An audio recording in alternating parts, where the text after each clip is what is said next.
ఈరోజు ఆర్మూర్ హౌసింగ్ బోర్డులో కాలనీలో గల హనుమాన్ టెంపుల్లో స్వచ్ఛ భారత్ కార్యక్రమము ఆర్మూర్ మహాత్మా సేవా సంస్థ ఆధ్వర్యంలో ఈ సంస్థ నెలకొల్పడం జరిగింది.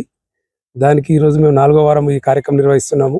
ముఖ్యంగా మేము ఈ హౌసింగ్ బోర్డు దేవాలయ పరిసర ప్రాంతాల్లో శుభ్రం చేయాలని తలంపుతో మేము కాలనీ అభివృద్ధి కమిటీ సభ్యులను కానీ ఇక్కడ ఉన్న డెవలప్మెంట్ కమిటీ సభ్యులతో కానీ మరియు గుడి ఆవరణలో ఉన్న సభ్యులతో సంప్రదించగానే వాళ్ళు స్వచ్ఛందంగా ఈరోజు 50 మంది దాకా రావడం జరిగింది. వారి సహకారంతో ఈరోజు ఈ కార్యక్రమం చాలా బ్రహ్మాండంగా చేశాము.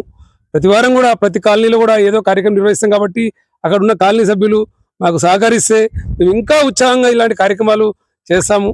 దానికి మీరు నేను అందరం కలిసి ముందుకెళ్దాం. కాబట్టి ఈరోజు హౌసింగ్ బోర్డ్, హనుమాన్ టెంపుల్ అభివృద్ధి కమిటీ సభ్యులందరికీ పేరు పేరున కృతజ్ఞతలు, ధన్యవాదాలు. చాలా happy. Thank you. Armoor Mahatma స్వచ్ఛంద సంస్థ ఆధ్వర్యంలో సుంకి శ్రీనివాస్ గారి ఆధ్వర్యంలో ఈరోజు హౌసింగ్ బోర్డు కాలనీలో హనుమాన్ మందిరం ప్రాంగణంలో చాలా బ్రహ్మాండంగా స్వచ్ఛ భారత్ కార్యక్రమం జరిగింది. ఇది 4వ వారము. మరి ఆయన ఆశయం ఏంటిదంటే ఈ వేదికగా స్వచ్ఛందంగా ప్రతి ఒక్కరూ తన ఇల్లే కాకుండా తన గుడి బడి పరిసర ప్రాంతాలను శుభ్రం చేసుకోవాలా, తన వంతు స్వచ్ఛందంగా ముందుకు రావాలని ఒక మెసేజ్ ఇస్తున్నాడు. మరి ఒక 100 వారాలు ఖచ్చితంగా మంచిగా దిగ్విజయంగా కొనసాగాలని, ఇది ఈ వాడకే కాకుండా ఆర్మూర్ ప్రాంతంలో మొత్తం మీద ప్రతి వాడలో నేను సైతమని ప్రతి ఒక్కరు ముందుకు రావాల్సిన విషయం ఇది. ఎందుకంటే ఆయన స్ఫూర్తి తీసుకొని మన గుడి, మన ఏరియా, మన కాలనీ అనే భావనతోని ప్రతి ఒక్క కాలనీలో గుడిని శుభ్రం ఉంచుకోవాల్సిన అవసరం ఉంటుంది. మనం ఇల్లు ఎట్లాగైతే నీట్గా రోజు శుభ్రం చేసుకుని మనం స్నానం చేసి బయటకు వెళ్తామో అట్లాగే మన గుడి కూడా అట్లనే శుభ్రంగా ఉంచుకోవాల్సిన అవసరం మనందరి మీద ఉంటుంది. కాబట్టి ప్రతి ఒక్కరూ ఈ వేదికను ప్రతి ఒక్కరు స్వచ్ఛందంగా ముందుకు రావాల్సిన బాధ్యత మనందరి మీద ఉంటుంది. కాబట్టి రాబోయేది వర్షాకాలం, ఖచ్చితంగా పచ్చదనం పరిశుభ్రత కార్యక్రమంలో భాగంగా ప్రతి ఒక్కరూ చెట్టు నాటడానికి ముందుకు రావాలా.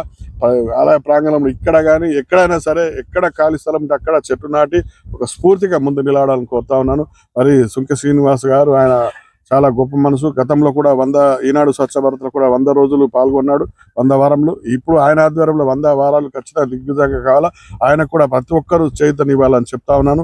మరి ఆయనకు కావలసిన పనిముట్లకు కూడా నేను కొంత ఆర్థిక సాయం కూడా చేయదలుచుకున్నాను ఆయన అడగకుండా. కానీ ఎందుకంటే ఒకటి ఇన్స్పైర్గా ఉండాలా, ఒకవేళ ముందుకు వెళ్తున్నారంటే ఆయనకు వెన్నంటూ ఉండి ఆయనకు తోడ్పడాలి. కాబట్టి సుంకి శ్రీనివాస ఉంటూ ఇంకా 100 మంది తయారు కావాలా మన ఆర్మూర్ పట్టణంలో. ఖచ్చితంగా పరిశుభ్రంలో ప్రతి ఒక్కరు పాల్గొనాలని చెప్తా ఉన్నారు. ఈ కాలంలో కమిటీ సభ్యులు, మరి ప్రెసిడెంట్ గారు, సెక్రటరీ గారు, కోశాధికారి, మరి సీనియర్ సిటిజన్ మాణిక్యం సార్ గారు, ఖైదీ సార్ అందరూ, పుష్పకరావు గారు అందరూ పాల్గొన్నారు.